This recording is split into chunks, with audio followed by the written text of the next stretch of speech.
Hi friends, आज आपण एक कविता शिकणार आहोत ज्याचं नाव आहे the orphan girl. The orphan girl, एक अनाथ मुलगी. कवी आहेत हेनरी ड्रेझियो. त्यांचा जन्म आहे 1809, मृत्यू 1831. हे एक भारतीय कवी आहेत. Her hair was black as raven's wings. Hair म्हणजे केस, ब्लॅक म्हणजे काळे, रेवन्स म्हणजे काळा कावळा, विंग्स म्हणजे पंख. त्या अनाथ मुलगीचे केस हे काळ्या कावळ्याच्या पंखासारखे काळे आहेत. हर चीक वॉज तुलिप्स ह्यू डीड वेअर. चीक म्हणजे गाल, तुलिप्स म्हणजे कंदपुष्प, ह्यू म्हणजे रंग.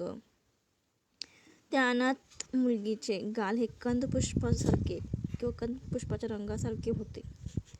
हर voice was soft as when night wind sing. Voice म्हणजे आवाज, सॉफ्ट म्हणजे कोमल किंवा मऊ, नाईट